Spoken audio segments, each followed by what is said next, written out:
할렐루야. 하나님의 크신 사랑이 우리 가운데 가득한 줄 믿습니다. 오늘 우리는 디모데후서 2장 3절로 6절의 본문을 가지고 신자다운 12번째 시간 미션이라는 비전이라는 사명이라는 제목을 가지고 하나님의 말씀을 함께 나누도록 하겠습니다. 우리는 계속해서 신자다움이라는 주제로 말씀을 생각하고 있습니다. 여러분, 신자가 누굽니까? 신자는 하나님을 믿고 교회를 다니는 사람을 말합니다. 하지만 교회 안에서만 신자일까요? 주일날만 신자라고 불릴까요? 그렇지 않다라는 것입니다. 우리가 살아가는 모든 시간, 모든 장소, 모든 여건 속에서도 우리는 신자로서 삶을 살아야 됩니다. 이것이 신자의 사명이에요. 그런 대부분의 사람들은 주일날 예배 드릴 때만 신자라고 생각합니다. 옆 사람에게 인사합시다. 내가 이번 주에 신자로 살았나요? 시작. 내가 이번 주에 신자로 살았나요? 부부는 잘할 거예요. 가족은 잘할 거예요. 내가 정말 이번 주 한 주간에 신자로서 살았는가? 우리 자신에게 자문해야 됩니다. 신자는 예수 그리스도의 크신 계획과 통치를 믿는 자들입니다. 일생 동안 나의 삶을 하나님께서 이끄시고 있는 것을 내 삶을 통하여 확인하는 거예요. 하나님께서 내 삶을 이끄시고 있구나라는 것을 삶을 통하여 확인하며 살아가는 것이 신자의 삶입니다. 그러므로 신자는 자기의 일생을 하나님께서 온전히 책임지고 있다는 확실한 마음의 결단 가운데서 살아야만 합니다. 그리고 내 인생을 굽이굽이 인도하고 있음을 내 삶에서 목격하고 하나님께서 내게 원하는 것이 무엇인가, 내가 무엇을 하기를 원하시는가를 배우면서 주님의 뜻에 맞춰 살아가는 것이 신자의 사명입니다. 그런 의미에서 오늘 우리가 읽은 본문은 사도 바울이 쓴 편지요, 신자다움이 무엇인가를 정확하게 설명한 내용입니다. 바울은 2000년 전에 신자 1호로 이 땅의 삶을 살았습니다. 바울은 위대한 신학자였습니다. 위대한 전도자였습니다. 또한 그리스도 교회의 맨 처음 지도자였습니다. 신자의 삶이 무엇인가를 자신의 생애를 통하여 보여주었습니다. 그리고 바울의 가르침을 받은 자가 다름 아닌 신자 2호가 되는 디모데였습니다. 오늘 본문은 신자 1호인 바울이 신자 2호 된 디모데에게 쓴 편지 내용입니다. 오늘 우리가 읽은 이 본문은 신자의 사명이 무엇인가를 말하고 있는 것이죠. 3절에 그리스도의 좋은 병사, 5절에 경기하는 자, 6절에 수고하는 농부, 이렇게 세 가지로 신자의 사명됨을 표현하고 있습니다. 우리는 대부분 하나님의 뜻을 생각합니다. 그래서 하나님의 뜻, 그러니까 하나님께서 명령하는 것, 그것을 지켜 행하는 것으로 생각하는데, 정확히 말하면요, 하나님의 뜻은요, 하나님 곧 내가 원하는 것은 좋은 군사가 되는 것이요, 내가 원하는 것은 법대로 경기를 잘하는 사람이요, 내가 원하는 것은 수고하는 농부로서의 삶을 살아가는 것입니다. 잘 살아라 이것이 아니에요. 어떤 열매를 거두어라 이것이 아니에요. 우리는 대부분 결과적인 것을 가지고 하나님의 뜻을 맞춰 살았다라고 생각을 해요. 그러나 그것이 아니에요. 여러분, 농부가 농사를 지었지만 열매를 거둘 수 없을 때도 있어요. 경기를 나갔지만 경기에 질 수도 있어요. 전쟁에 나간 군사가 질 수도 있다는 것입니다. 그러면 그 사람은 하나님의 뜻을 어긴 것인가요?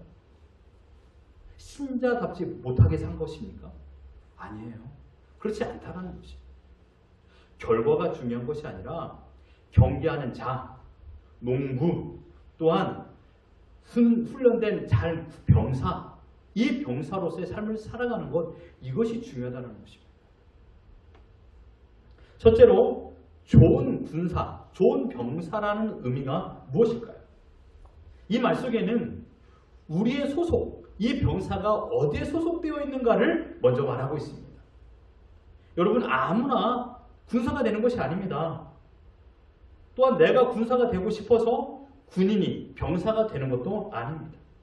오늘 본문에 보면 그리스도의 좋은 군사, 즉 이 말은요, 나를 선출해 주신 분이 있는데 다름 아닌 예수 그리스도께서 나를 자신의 소속으로 선출해 주셨다라고 말씀하고 있는 것입니다. 그러므로 여러분, 신자는요, 세상의 병사가 아니에요. 신자는 그리스도의 병사로 세상의 명령을 따라 살아가는, 세상의 가치관을 따라 살아가는 자들이 아니요, 바로 그리스도의 뜻, 그리스도의 가치관을 따라 살아가는 자가 바로 좋은 병사라는 것입니다. 따라서 좋은 병사는요, 오직 예수 그리스도의 명령에만 복종해야 됩니다. 그렇다면 군사에는요, 특수한 임무가 있습니다. 군사에게 주어진, 병사에게 주어진 특수한 임무, 그것은 무엇일까요? 참고 견디는 것입니다. 군사는요, 휴가를 보내기 위해서 부름을 받은 자들이 아닙니다. 병사는 평안한 곳에서 안식을 누리기 위하여 착출받은 자들이 아닙니다. 무서운 전쟁터에서 고난을 견디고 주위의 자신이 승리에 이르기까지 최선을 다하여 훈련해야 되는 것이 바로 병사입니다. 따라서 그의 환경은 매우 거칠고 힘듭니다. 군사로 부름을 받은 사람의 사명을 4절 하반절에서 이렇게 표현합니다. 같이 읽어봅니다. 시작! 병사로 모집한 자를 기쁘게 하려 함이라. 병사가 된 사람은요, 자신의 기쁨을 위해 살아가는 것이 아니라 병사로 모집한 사람, 지휘관을 기쁘게 하는 사명을 가지고 있는 것입니다. 군사로 부름받는 사람은 누구를 기쁘게 해야 되냐고요? 바로 나를 부르신 사령관을 기쁘게 하는 것입니다. 그런데 여러분 3절을 자세히 보십시오. 나와 함께 고난을 받으라. 이 말은요, 사령관과 함께 있어라 이 말입니다. 사령관과 함께. 사령관 따로 병사 따로 있으라는 말이 아니에요. 사령관과 함께 하는 것이 병사의 사명이에요. 함께 하는 자리가 어디라고 표현했습니까? 오늘 본문에서는 고난이라고 말하고 있어요. 내가 고난 속에 있다라면 병사된 너희도 고난 속에 있어야 된다. 이 말입니다. 신자의 사명은요, 사령관 대신 예수 그리스도를 따라 태산을 넘어 험곡에 가는 고난한 인생이랄지라도 사랑관과 함께 하는 것이 신자의 사명입니다. 그 훈련은요, 나를 죽이기 위한 훈련이 아니고 나를 더욱 좋은 군사로 양육하기 위한 훈련입니다. 이것이 군사로 부름받은 신자의 사명입니다. 두 번째로 5절에 보면 경기하는 자라고 표현했습니다. 경기하는 자. 가령 무슨 스포츠를 한다 할지라도요, 그 운동에는 룰, 규칙이 있습니다. 경기하는 자는 법을 따라서 경기에 임해야 됩니다. 100m 달리기를 시작할 적에 땅 총소리가 나야 출발해야 됩니다. 총소리가 나고 나서 출발해야 되죠. 내가 1등 하겠다라고 총소리 나기 이전에 출발하면 그 사람은 실격을 당합니다. 5절에 경기하는 자라는 말은요, 많은 적수를 이기는 경기하는 자를 말하는 것이 아니라 명확하게 법칙을 따라 경기에 임하는 자를 말하고 있습니다. 명확한 법칙을 따라 경기에 임하는 자라고 말하고 있는 것입니다. 이것을 우리는 순종이라고 표현합니다. 신자의 사명은 그러므로 법 대신 예수 그리스도를 따라 살아가는 것, 법 대신 예수 그리스도의 규칙을 지키며 살아가는 것, 이게 바로 신자의 사명입니다. 하나님께서 가라 하면 가야 됩니다. 하나님께서 멈추라 하면 멈춰야 됩니다. 그런데 우리는 이게 잘 안 돼요. 너무나도 가기 싫을 때가 있어요. 내가 더 이상 갈 수 없는 한계점에 도달했어요. 이 직장, 이 사업, 또한 가정, 공부, 그런데 하나님께서는 계속 가라고 하십니다. 젓가락 들 힘도 없는 상황에서도 끝까지 달려나가라고 명하실 때도 있습니다. 포기하고 싶고 떠나버리고 싶고 어디론가 도망가고 싶은데 하나님은 계속해서 태산을 넘고 헝곡에 가라고 명령하실 때가 있습니다.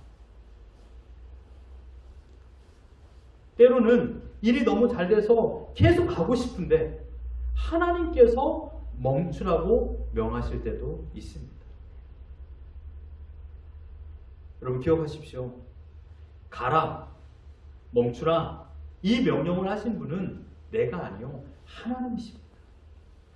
하나님께서 정하신 법칙을 따라 살아가는 것, 이것이 바로 신자의 사명입니다.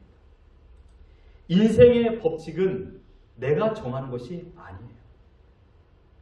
사람의 법칙을 정하다 보니까 매일마다 혼동, 다툼이 생깁니다. 문제가 발생합니다. 다툼과 문제는요, 끝내 큰 어려움을 만들어냅니다.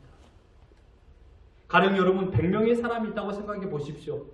100명 모두가 자신이 옳다라고 주장합니다. 내가 틀렸다라고 말하는 사람 하나도 없어요. 다 자기가 옳다라고 말합니다. 그렇다면요, 100개의 규칙이 생기는 것이에요. 그러니 내가 옳고 상대방이 틀렸다라는 것을 입증하기 위해서 내 편을 만듭니다. 내 편이 많으면 많을수록, 나를 지지하는 사람이 많으면 많을수록 내 힘이 생기니 내 말이 옳다라고 증명이 되는 것이죠. 나를 지지하고 나의 뜻을 따르도록 때로는 거짓말하기도 하고요. 권모술수를 사용해서 내 규칙, 내 생각이 옳다라는 것을 증명해 보이려고 할 때도 있습니다. 여러분 이것은 틀렸습니다. 인생의 법칙은 사람이 만드는 것이 아닙니다. 하나님께서 만드셨고 하나님 자신이 곧 규칙이십니다. 뭐라고요? 하나님께서 인생의 규칙이라는 것이에요. 여러분의 가정의 규칙은 남편이요 아내가 아니에요. 하나님께서 여러분의 가정의 규칙이 되시는 것입니다. 고린도전서 4장 2절을 같이 읽어봅니다. 시작. 맡은 자들에게 구할 것은 충성이니라. 맡은 자다라는 것은 곧 신자를 의미하고 있습니다. 신자는 규칙 되시는 하나님께 충성하는 자를 말하고 있는 것입니다. 여러분 충성이라는 뜻을 열심히 하는 것이라고 생각하는데요. 충성의 정확한 뜻은요, 변하지 않는 마음이에요.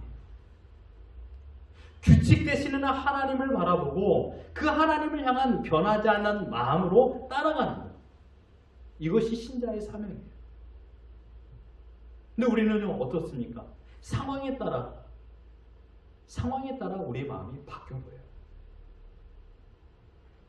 규칙이 없어지는 것이죠. 신자로서 하나님께서 세우신 법칙 아래 여러분의 트랙을 달리셔야 됩니다. 옆 사람을 볼 시간이 없어요. 100m를 달리는데 꼴등한 사람 어떻게 달리는 폼이 어떤가 뒤를 바라볼까요? 그렇지 않아요. 내가 달리기도 힘든데 언제 옆 사람을 바라봅니까? 언제 옆 가정과 비교하고 옆 사람을 비교하며 달려갑니까? 그럴 필요가 없다는 것이에요. 내가 최선을 다하여 트랙을 달리면 결과는 그 이후에 나타나는 것이에요.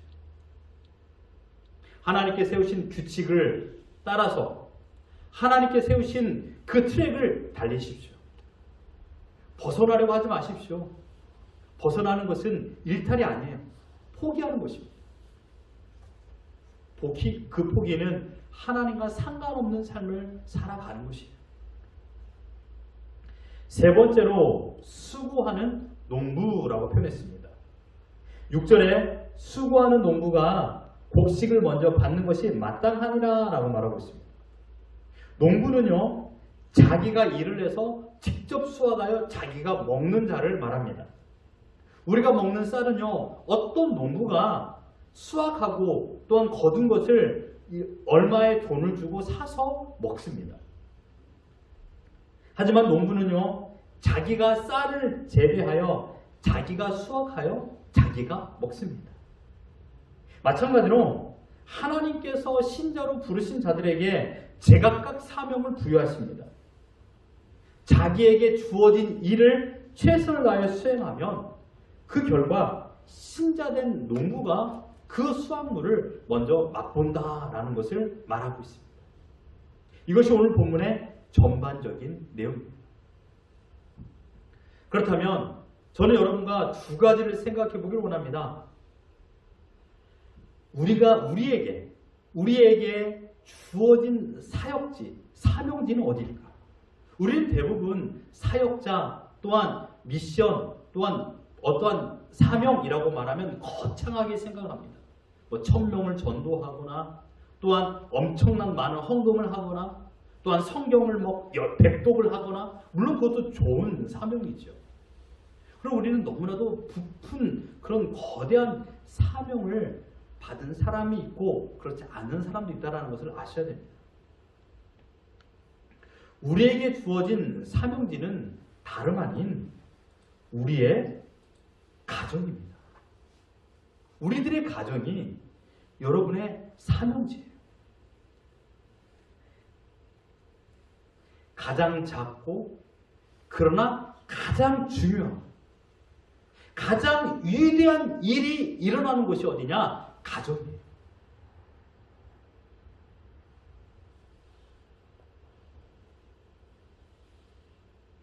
가정은요, 결코 함부로 할 수 있는 곳이 아니에요.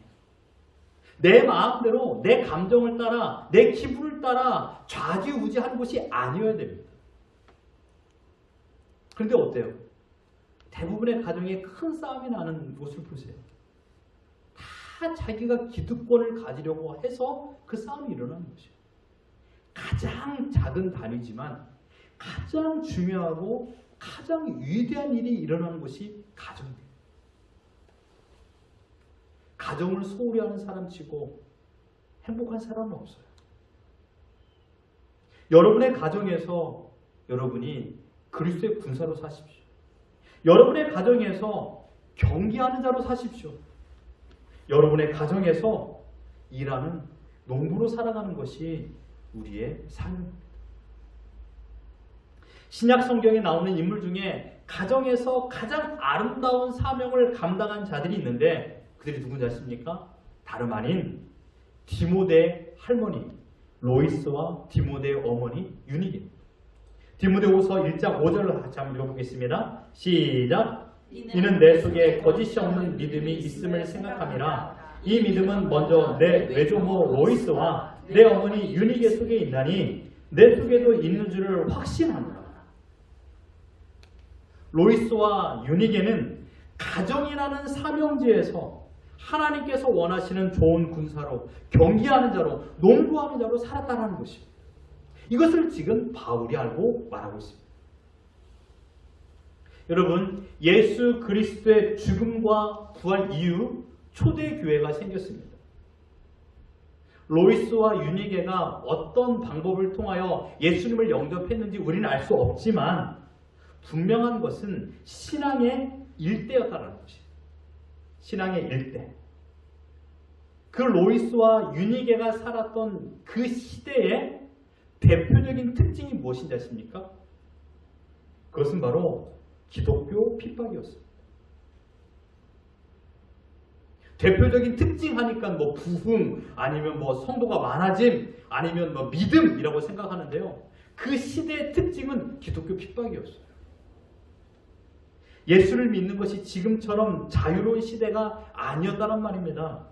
심지어 자신의 생명을 걸고 믿음 생활을 했던 시대였습니다. 기독교가 예루살렘을 넘어 소아시아, 로마까지 전파가 되었습니다. 그 당시 그 지역 소아시아와 이스라엘을 통치하고 있었던 나라는 로마였습니다. 로마 제국은요, 더욱더 모든 자신들이 점령한 나라들을 통치하기 위하여 한 가지 제도를 만들었는데 그게 바로 황제 숭배였습니다. 이 황제 숭배를 통하여서 이 로마에 집중하도록 만들었던 것입니다.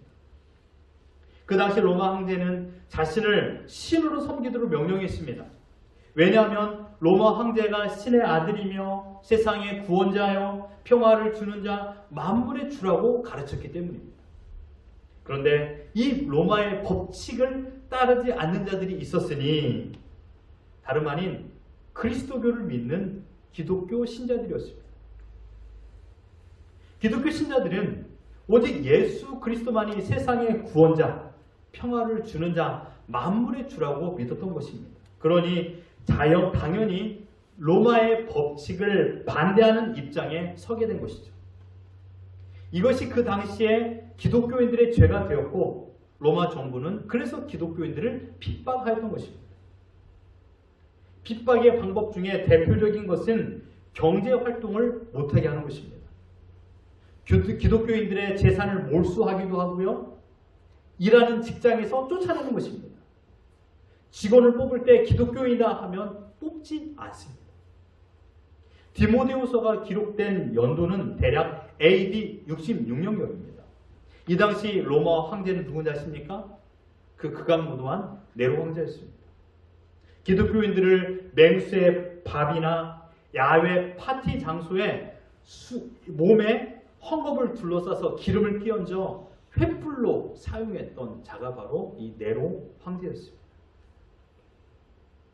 여러분, 이런 시기에 믿음을 지킨다, 나는 기독교인이다 라고 말하는 것이 쉬웠을까요? 하지만 로이스와 유니게는 끝까지 신자의 사명을 따라 그리스도의 군사로 자신을 부른 사령관 그리스도와 함께 고난을 받았으며 자신에게 주어진 틀에 가정에서 경계하는 자로 살았고 그는 끝까지 신앙을 지켰던 믿음 있는 자들이었습니다. 고난이 가득한 삶이었지만 가정에서 신자의 사명을 감당한 할머니와 어머니를 보며 자랐던 자가 바로 디모데였습니다. 사랑하는 성도 여러분, 우리가 지켜야 될 것은 여러분의 직장도 있지만 가장 중요한 건 여러분의 가정입니다. 내가 신자라는 것을 확증해야 될 곳, 그것은 바로 여러분의 가정이에요. 내 모습을 보고 지금 앞에 있는 우리 자녀들은 보고 자랍니다. 내 말과 내 행동을 먹고 자녀들은 자라납니다. 지금 현재가 태산을 넘고 험곡에 가는 어려운 시기를 할지라도 그 순간에도 내 모습에서 믿음의 향기가 나타난다면 우리 자녀들은요, 그 모습을 통하여 하나님을 믿는데 흔들림 없게 됩니다. 오늘 집에 가셔서 한번 우리 자녀들에게 물어보십시오. 얘야, 너희들은 엄마 아빠가 예수님 믿는 모습을 보면 행복해 보이니? 라고 물어보십시오. 정말 엄마 아빠가 예수님 믿는 게 행복해 보이니? 라고 물어보십시오. 이 모습을 디모데는 가정에서 보고 배웠고 먹고 자랐습니다. 기억하십시오. 지금 우리가 감당해야 될 사명지는 우리들의 가정입니다. 그렇다면 우리가 감당해야 될 사명은 무엇일까요? 우리들의 감당해야 될 사명. 군사나 경기하는 자, 농부의 공통점은요, 모두가 고되고 힘들다라는 것입니다. 하지만 그들에게 또 다른 공통점이 있으니 그것은 무엇입니까? 다름 아닌 기쁨입니다. 기쁨. 군사나 선수나 농부가 기쁨이 없다라면 그 어려운 시간을 견뎌낼 수 있을까요? 본문에서 군사의 기쁨, 경기하는 자에게는 승리의 관, 농부에게는 곡식이라고 이 기쁨을 표현했습니다. 이 세 가지의 공통점은 열매라는 것이에요. 저는 이 열매가 우리들의 현재 삶에서 기쁨이라고 생각합니다. 하나님은 신자들에게 감당할 만한 힘을 주시고 견딜 만한 힘을 주신다고 했습니다. 이것은 위대한 능력입니다. 우리가 하루하루를 어려운 시간을 견딜 수 있는 것은 무엇이 있어서 견딜 수 있을까요? 기쁨이 있기 때문에 그 어려운 시기를 이겨내는 것입니다. 이 기쁨은 세상이 주는 기쁨이 아니에요. 여기 계신 분들뿐만 아니라 모든 사람이 가지고 있는 삶의 목적은 다름 아닌 행복이요, 기쁨이요, 또한 평안입니다. 행복하게 살고 싶지 않은 사람은 없어요. 기쁨으로 살고 싶지 않은 사람은 없어요. 우리가 공부하는 이유도 기쁘기 위해서 공부합니다. 평안을 위해서 때로는 자신의 감정을 포기할 때도 있어요. 어쩔 수 없이 상대방에게 져주기도 합니다. 왜요? 나의 가정의 평안을 위해서 내가 져주는 것입니다. 어제도 분명 몇 번을 가정의 평안을 위해서 여러분들께서 져주셨을 것입니다. 그러나 이런 노력을 한다 할지라도 행복, 기쁨, 평화를 지킬 수 있을까요? 하루하루 살아가면서 최선을 다하여 내가 져준다 할지라도 행복과 거리가 먼 인생을 살아갈 때, 기쁨 없는 삶을 살아갈 때 우리는 절망할 때가 많습니다. 그리고 행복과 기쁨을 내가 지킬 수 없다라는 것을 깨달았을 때 우리는 그때 좌절하는 것입니다. 그 좌절이 자책으로 이어집니다. 내가 정말 이것뿐이 안 되는가? 내 아내와 내 남편이 이 정도뿐이 안 되는가? 라는 생각을 할 때가 있다는 것입니다. 왜 이렇게 매일 똑같은 일로 화를 내고 짜증만 낼까? 마음의 자책은 또다시 가족에게 불같은 화로 표현되는 것입니다.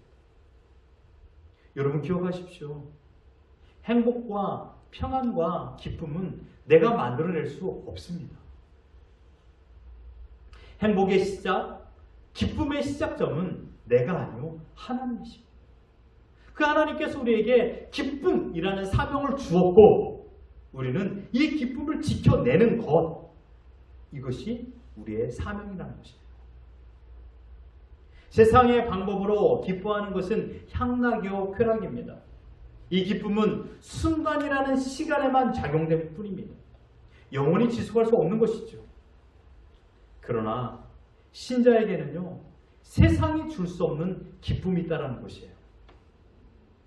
왜냐하면 하나님 자신이 기쁨이 되시기 때문입니다.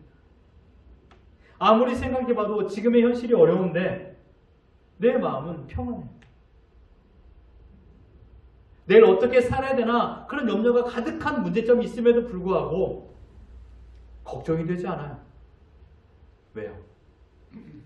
하나님을 향한 기대와 소망으로 인한 기쁨이 있기 때문입니다. 하나님을 내 마음에 모시고 사니 이 기쁨은 네로 황제도 빼앗을 수 없었던 것입니다. 세상의 군왕이 나의 경제력이나 모든 자유를 빼앗아갈 수 있었지만 내 마음의 기쁨은 빼앗아갈 수 없었습니다. 본문 4절에도 병사로 복무하는 자는 자기 생활에 얽매이는 자가 하나도 없다라고 했습니다. 무슨 말입니까? 군사로 부르신 사령관 되신 하나님께서 내 인생을 책임져 주신다라는 말입니다. 이런 믿음이 있으니 여러분 기쁨이 없겠습니까? 이 믿음을 가지고 있어야만이 기쁨이 생기는 것입니다. 이제 말씀을 다 드렸습니다.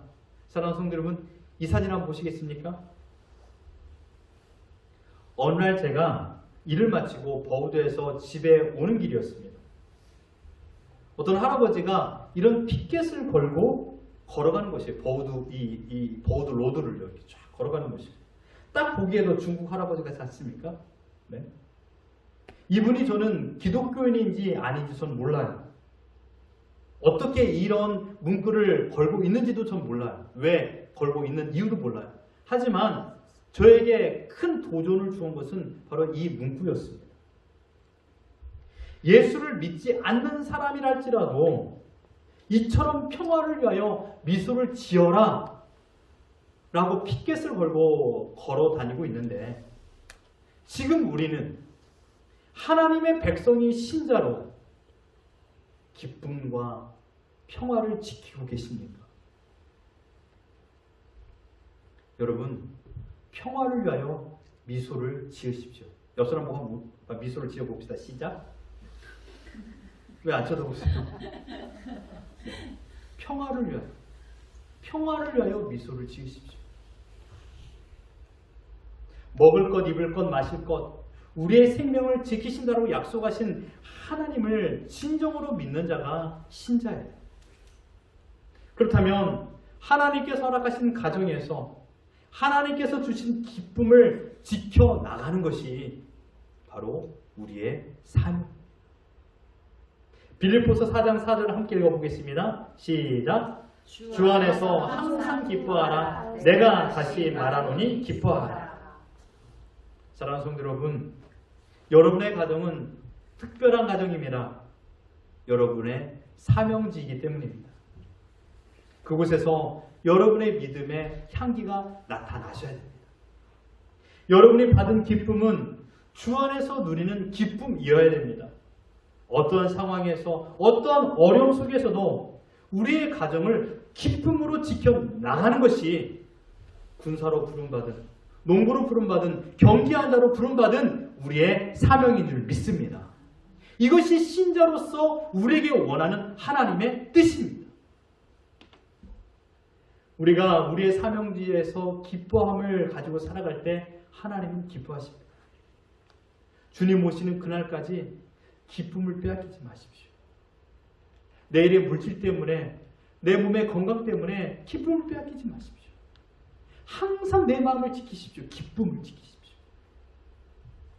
사단은 지금도 내 기쁨을 빼앗아가려고 여러 가지 방법을 동원해요. 끝내는 우리가 이 세상을 살아가는데 가장 큰 사명은 내 기쁨을 빼앗기지 않는 것. 내 기쁨을 사수하십시오. 이러기 위해서 단 한 가지 방법, 오직 주만 바라봐야 돼요. 오직 주만 바라봐. 나의 주, 나의 하나님을 바라볼 때 기쁨을 빼앗기지 않습니다. 하나님의 뜻이 있겠지. 하나님의 인도하심이 있겠지. 하나님께서 나에게 이 일을 허락하신 목적이 있겠지를 생각하며 지금의 태산과 지금의 험곡을 이겨내는 것입니다.